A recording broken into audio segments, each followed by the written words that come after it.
ವಿಚಾರಣೆ ಕರೆದಿದ್ರು, ವಿಚಾರಣೆ ಸತತವಾಗಿ ಎದುರಿಸಿದ್ದೀರಾ, ಏನ್ ಹೇಳ್ತೀರಾ ನನ್ನ ವಿಚಾರಣೆ ಕರೆದಿದ್ರು. ನನ್ನ ಮಗ ಹರೀಶ್ ಅವರು ಕೂಡ ಕರೆದಿದ್ರು. ಬೆಳಗ್ಗೆ 11:30ಕ್ಕೆ ಬಂದಿದ್ದೀವಿ.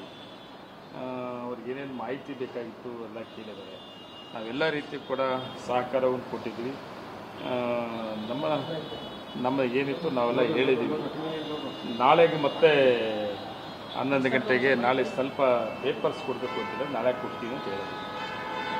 ಬೆಳಗ್ಗೆ ಇಡಿ ರೇಡ್ ಮಾಡಿದ ಸಂದರ್ಭದಲ್ಲಿ ಕೆಲವು ಮಂತ್ರಿಗಳ ಶಿಫಾರಸು ಪತ್ರಗಳು ಕೂಡ ನಿಮ್ಮ ಹತ್ರ ದೊರಕಿದೆ ಅಂತ ಹೇಳಿ ಹೇಳ್ತಿದ್ದಾರೆ. ಅಲ್ಲ, ಅದು ವಿಚಾರಣೆಗೆ ಸಂಬಂಧಪಟ್ಟ ಏನು ಕ್ಲಾರಿಫಿಕೇಶನ್ಸ್ ಕೊಡ್ತೀರಾ? ಅಲ್ಲ, ಈಗ ರಿಕ್ರೂಟ್ಮೆಂಟ್ದೊಂದು ಇದೆ.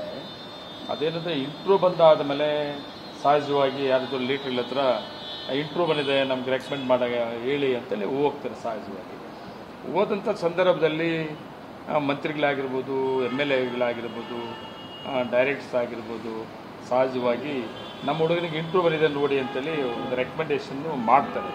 ಅದು ರೆಕಮೆಂಡೇಶನ್ ಮಾಡಿದ್ದೆಲ್ಲ ಕೂಡ ಇಂಟ್ರೂನಲ್ಲಿ ಆಗಲಿಲ್ಲ. ಹಾಗಿಲ್ಲ, ಯಾರು ಮೆರಿಟ್ ಇತ್ತೋ ಅವರು ಆಯ್ಕೆ ಆಗಿದ್ದಾರೆ. ರೆಕಮೆಂಡೇಶನ್ ಮಾಡಿರೋವೆಲ್ಲ ಯಾವ ಆಗಲಿಲ್ಲ. ಸರ್ 89 ಎಕರೆಗಳಲ್ಲಿ ಅವ್ಯವಹಾರ ಆಗಿದೆ ಅಂತ ನಿಮ್ಮಲ್ಲಿ ಆರೋಪ ಇದೆ ಸರ್. ಬಗರುಕಮ್ಗೆ ತುಂಬಾ ಪ್ರಮುಖವಾಗಿರುವಂತಹ ಆರೋಪ ಅಂದ್ರೆ ಅದೇ. ಹೇಗೆ ಡಿಫೆನ್ಸ್ ಮಾಡ್ತೀರಾ ಅಂತ? ಬಗರುಕಮ್ ವಿಷಯ ಬಂದಾಗ ಅದು ಇಶ್ಯೂನೇ ಅಲ್ಲ. ಯಾರಿಗೂ ಕೂಡ ಗ್ರಾಂಟೇ ಆಗಿಲ್ಲ. ಬರೀ 53, 57 ಅರ್ಜಿ ಹಾಕೊಂಡಿದ್ದಾರೆ. ಆ ಅರ್ಜಿ ಹಾಕೊಂಡ್ರಂಥದ್ದು ಕಮಿಟಿ ಮುಂದೆ ಬಂದಿದೆ. ಕಮಿಟಿ ಮುಂದೆ ಬಂದ ಮೇಲೆ ಅವ್ರಿಗೆ ಸಾಗುವಳಿ ಪತ್ರ ಇಶ್ಯೂ ಆಗಿಲ್ಲ. ಸರ್ಕಾರಿ ಜಾಗ ಅವ್ರಿಗೆ ಗ್ರಾಂಟ್ ಆಗಿಲ್ಲ. ಅದ್ರಲ್ಲಿ ಬೇರೆ ರೀತಿಯಲ್ಲಿ ಗ್ರಾಂಟ್ ಆಗ್ಬಿಟ್ಟಿದೆ ಅಂತ ಹೇಳ್ಬಿಟ್ಟು ಇದು ದೊಡ್ಡ ಇದು ಮಾಡಿದ್ದಾರೆ. 150 ಕೋಟಿ ಮೌಲ್ಯದ ಒಂದು ಲ್ಯಾಂಡ್ ಅನ್ನ ಗ್ರಾಂಟ್ ಆಗಿದೆ ಅಂತ ಹೇಳಿ ಅವರೇ ಒಂದು ನೋಟಿಸ್ ನೋಡಿ. ಅದೇನಾಯ್ತು, ಒಂದು ಇದೇ ಸೇಮ್ ಕೇಸನ್ನ ತಹಸೀಲ್ದಾರ್ ಮೇಲೆ ಒಂದು FIR ಆಗ್ತದೆ, ಇಲ್ಲಿಗಲ್ ಆಗಿದೆ ಅಂತ.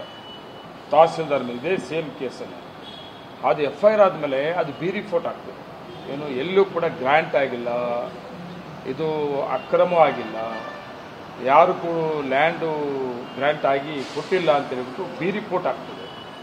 ಮತ್ತೆ ಒಬ್ಬ RTA ಕಾರ್ಯಕರ್ತ ಹೈಕೋರ್ಟಲ್ಲಿ ಹಾಕೋತಾರೆ, ಅಧ್ಯಕ್ಷರ ಮೇಲೆ ಕೂಡ ನೀವು FIR ಹಾಕಬೇಕು ಅಂತೇಳಿ ಹೈಕೋರ್ಟ್ ಮೇಲೆ ಬಂದಾಗ ಅಲ್ಲಿ ತಹಸೀಲ್ದಾರ್ ಮೇಲೆ ಹಾಕಿದ ಮೇಲೆ ಅಧ್ಯಕ್ಷರ ಮೇಲೂ ಯಾಕೆ ನೀವು FIR ಹಾಕಿ ತನಿಖೆ ಮಾಡಬಾರ್ದು ಅಂತೇಳಿ ಕೋರ್ಟು ಪೊಲೀಸ್ಗೆ ಡೈರೆಕ್ಷನ್ ಕೊಡ್ತಾರೆ.